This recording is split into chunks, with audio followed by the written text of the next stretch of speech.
आइए अति महत्वपूर्ण एपिसोड से आपको अवगत कराएं। 16 अगस्त को भगवान श्री कृष्ण का 569वां जन्मोत्सव जन्माष्टमी के रूप में मनाया जाएगा। भगवान श्री कृष्ण ब्रह्मांड गुरु हैं, योग गुरु हैं, समय चक्र के निर्धारक हैं और सर्व प्रकार की आत्माओं को आकर्षित करने वाला व्यक्तित्व है, चरित्र है। हर कोई व्यक्ति उनके प्रति आकर्षित हो जाता है और भगवान श्री कृष्ण का बहुआयामी स्वरूप भी अपने आप में विचित्र है। बालकाल से लेकर अवसान तक का उनका जो इतिहास है वो भी अपने आप में बड़ा विचित्र रहा। और भगवान श्री कृष्ण ब्रह्मांड गुरु हैं, योग गुरु हैं, आत्म गुरु हैं, विवेक गुरु हैं और भी अनेक उनमें विशेषताएं हैं। वे कर्म पंथ के महान विचारक, प्रेरक हैं और भगवान श्री कृष्ण की जितनी भी उनके चरित्र की जितनी भी प्रशंसा की जाए वो कम है। ऐसा विश्व में यदि पूरे ब्रह्मांड को भी कागज बना लिया जाए ना तो भगवान श्री कृष्ण की महिमा नहीं लिखी जा सकती, पूर्ण महिमा नहीं लिखी जा सकती। अब क्या है, कृष्ण यानी क्या? कृष्ण यानी कृष्ण और कृष्ण यानी जीवत। तो भगवान श्री कृष्ण ने जीवत के प्रति समर्पित होने का ही संदेश दिया। कहीं भी उन्होंने यह नहीं कहा कि मेरी भक्ति कीजिए, नहीं, उन्होंने से कहा कि जीवत की भक्ति कीजिए। और जीवत्व के उन्होंने अनेक प्रकार के वर्गीकरण बताए कि अन्याय को मत सहो, अत्याचार मत करो, शोषण मत करो, अन्याय मत करो और सेवा भाव रखो, प्रकृति का श्रृंगार करो, सबसे प्रेम करो, सबका सहयोग करो, सहयोग भावना रखो और सबसे समान दृष्टि से व्यवहार करो। ये कृष्ण का मूल संदेश था। और कृष्ण ने जो गीता का जो उपदेश दिया ना वो तो अपने आप में सर्वश्रेष्ठ है। 18 अध्याय, गीता में 18 अध्याय हैं, 722 श्लोक है और हर श्लोक में उनके अपने जीवन की यात्रा का सार है हर एक श्लोक में। तो आप सोच लीजिए कि हमारे पूर्ण जीवन, समान पूर्ण जीवन के 722 विधाएं हैं, तत्व हैं, उनका पालन करना जरूरी होता है और कोई भी व्यक्ति 722 तत्वों का पालन नहीं कर सकता। तो जो कृष्ण ने बड़े विचित्र ढंग से गीता का वो जो संदेश दिया, गीता के महान गायक हैं, उन्होंने हमारे जीवन की यात्रा की परिधि तक खींच दी, हमारे हर कदम को कुरुक्षेत्र का कदम बता दिया। किंतु हम और धर्म युद्ध, उन्होंने एक ही बात कही कि धर्म युद्ध करना पड़ेगा, धर्म का साथ देना पड़ेगा। अधर्म का साथ दिया ना तो अपने आप में मिट जाओगे, आपका अस्तित्व कहीं नहीं रहेगा। और भगवान श्री कृष्ण ने एक सबसे बड़ा संदेश दिया कि यदि सन्मार्गी होना है ना तो सबसे पहले अहंकार त्याग दो। नंबर 2, बिल्कुल अपने आप को सहज, सरल और सर्व आकर्षित करने वाला चरित्र बना लो। और ये दोनों काम इतने कठिन हैं कि कोई भी इंसान पूरा कर ही नहीं सकता। सिर्फ कृष्ण ने ही हर रूप में, बहुआयामी स्वरूप में सभी तत्वों को साक्षात करके दिखा दिया। अरे कृष्ण के मूल तत्व में 722 तत्व हैं।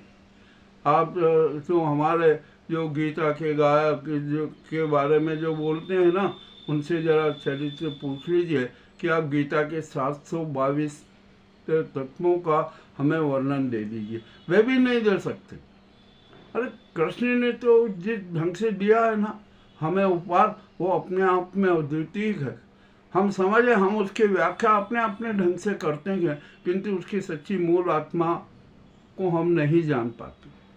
तो आइए हम सब मिलकर गीता के 722 तत्वों में से सभी का तो पालन करना, मूर्त रूप देना बहुत कठिन है। हम अधिक से अधिक तत्वों को अपने जीवन यात्रा में उतारें, तभी हमारी जीवन यात्रा पूर्ण सफल होगी। और कृष्ण तो इतने सरल हैं, आप घर में बैठे हो, कृष्ण का स्मरण करो, वह आपके सामने आ जाएंगे, वे आपसे बातचीत करने लगेंगे, साक्षात करने लगेंगे, वे आपको जीवन यात्रा का माखन भी खिलाएंगे, आपको न जाने क्या क्या उपहार देंगे, बस मगर सच्चे मन से, सच्चे उपवास के साथ। तो कृष्ण को एक बार तो पुकार लो कि हे कृष्ण आ जाओ आ जाओ, वे दौड़े चले आएंगे। वे बहुत है, और उनका विशाल स्वरूप देखते हो ना, कितना विशाल स्वरूप है। और विशाल स्वरूप देखने के लिए ये सामान्य दृष्टि काफ़ी नहीं है, उसके लिए दिव्य दृष्टि चाहिए। तो भगवान कृष्ण से हम यही आराधना करें कि हे प्रभु, हमें दिव्य दृष्टि दे दो, तो हम आपके विशाल स्वरूप का दर्शन कर सके। ये कृष्ण की महत्ता है। कृष्ण विष्णु का ही अवतार है। आदिदेव शिव भी कृष्ण के भक्त हैं। वे जीवत के साधना करते हैं, जीवत के लिए समाधि लेते हैं। चाहे देवता कोई भी हो, तो वो समाधि होता ही। तो कृष्ण का जो महान स्वरूप है, विशाल स्वरूप है, उसके को गुणगान हम कर ही नहीं सकते, क्योंकि हमारे में इतना विवेक ही नहीं है। हम तो यहाँ पर अहंकार में डूबे, प्रपंच में डूबे हुए हैं, न जाने गोरख धंधों में व्यस्त रहते हैं। तो हम कृष्ण को आत्मिक रूप से कैसे आह्वान करेंगे? और कृष्ण फिर जब आत्मिक रूप से आह्वान नहीं करेंगे तो आएंगे कैसे? ये भी एक बात है। अब यहाँ पर आइए, जन्मापुर समूचे विश्व में, भारत में ही नहीं, समूचे विश्व में कृष्ण, भगवान कृष्ण का अवतरण पर जन्माष्टमी मनाया जाता है। और आप यहाँ पर एक बात और बता दूँ कि हमारे यहाँ पर नाजी कोकनी गैंग ने जो वर्ग भेद और सांप्रदायिकता फैला ही है ना, कृष्ण के प्रति आकर्षण का एक विचित्र जादू है। हर वर्ग का, हर पंथ का व्यक्ति भगवान कृष्ण का और आकर्षित होता है, उनका जन्मोत्सव मनाता। कई मैंने देखे हैं, मुस्लिम गांव देखे हैं, कहीं पर भी हमने मुस्लिम परिवार देखे हैं, वो कृष्ण के प्रति आसक्त होते। आप दूर मत जाइए, उज्जैन में आइए। उज्जैन में यहाँ पर मदन मोहन जी का मंदिर है, बहुत मदन मोहन जी की हवेली के नाम से जाना जाता है।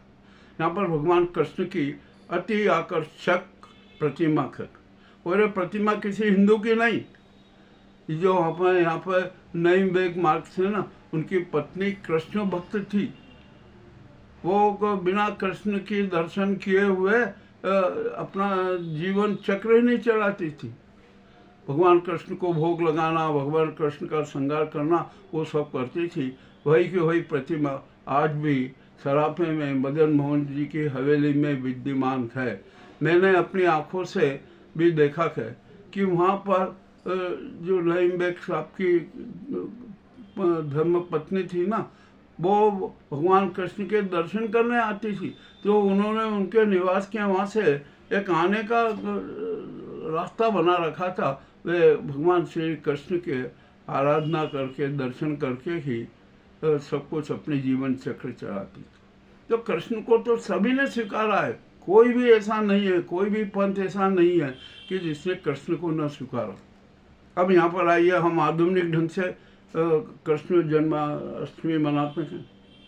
मनाइए मनाइए, खूब मनाइए, खूब शोर कीजिए, मगर उससे कोई अर्थ नहीं निकलता। हम जानते हैं कि आप ये जो जुलूस निकालोगे, ये निकालोगे और नाटक करोगे, ये सिर्फ अपनी प्रतिष्ठा स्थापित करने के लिए है। अब यहाँ पर यादव समाज है, यादव समाज कहता है कि हम कृष्ण के वंशज हैं। अरे अपने आप को तो खोज लो कि आप क्या कृष्ण के आप में एक भी चरित्र है, ये जरा सोच लेना। कल वाहन रैली निकलेगी, निकालो भाई, कहाँ किसने नकारा बोला? आप चाहे जैसे वाहन रैली निकालो, कौन नकारा करता क्या? ठीक है। और 16 को तो जन्मोत्सव मनाया जाए, खूब ढंग से मनाया जाए। और 17 को जो नंदोत्सव मनता है, आप आइए मदन मोहन जी मंदिर का नंदोत्सव देखिए, वैष्णव मंदिरों में नंदोत्सव देखिए, सांदीपनी आश्रम में नंदोत्सव देखिए, और इस बार यादव समाज का भी नंदोत्सव मनाया जाएगा। मनाओ, किसने नकारा बोला? बहुत अच्छी बात है, होना चाहिए, किंतु आत्मिक रूप से कृष्ण को तो सब स्वीकार कर लो। आप आत्मिक रूप से कृष्ण के संदेशों के अनुयायी तो बन जाओ, ये भी बहुत जरूरी है। किंतु ऐसा होता नहीं है, ऐसा होता नहीं है, क्योंकि हमारे अंदर जो अभिमान रूपी, जो अहंकार रूपी कंस बैठा हुआ है ना, वो हमें ऐसा करने ही नहीं देता। तो ठीक है, आप कंस का वध कीजिए, सबसे पहले अपने अंदर बैठे हुए कंस का वध कीजिए, और उसके बाद में सच्चे उपवास के साथ भगवान श्री कृष्ण की आराधना कीजिए। वे दौड़े दौड़े चले आएंगे, आपके द्वार आ जाएंगे, आपके साथ चलेंगे, आपके साथ रास रचाएंगे, आपके साथ खेलेंगे, क्रियाएं करेंगे। यह हमें करना है। अब देखते हैं कि कौन कितना पालन करता है। हमें जो बात कहना थी वो तो हमने कह दी। हम तो सच्ची और बात करते हैं, सच सबके सामने रखते हैं, और इसी भावनाओं के साथ हम आपसे अनुरोध करते हैं कि हमारा एपिसोड आप अवश्य देखिए। हम ये नहीं कहते कि आप हमें सब्सक्राइब कीजिए, लाइक कीजिए, नहीं, आप तो ये देखिए और आत्मचिंतन कर लीजिए कि हम जो बता रहे हैं उसमें आप कितने अनुयायी हैं, आप कितना अनुसरण करते हैं। बस हमारा यही अनुरोध है, और हमें विश्वास है कि आप हमसे भावनात्मक रूप से जुड़े रहेंगे। यही हमारे लिए उपहार है, यही हमारे जीवन का सार है, क्योंकि हम कभी भी स्वार्थ, प्रलोभन, अहम, लोभ, अहंकार में नहीं जीतेंगे। हम तो सीधे सच्चे जीवन रेखा में विश्वास करते हैं, सत्संगी जीवन में विश्वास करते हैं, और हमेशा करते रहेंगे, और सच सबके सामने प्रस्तुत करते रहेंगे, क्योंकि हमने तो कृष्ण के विशाल स्वरूप को भी जाना है। वो उसी की बदौलत है, उन्हीं का आशीर्वाद है कि हमें कुछ दृष्टि उनकी प्राप्त है, और जो उसी दृष्टि के आधार पर अपनी समाज सेवा देते हैं। हमारा आज का ये एपिसोड कैसा लगा हमें अवश्य बताएं। बहुत बहुत धन्यवाद।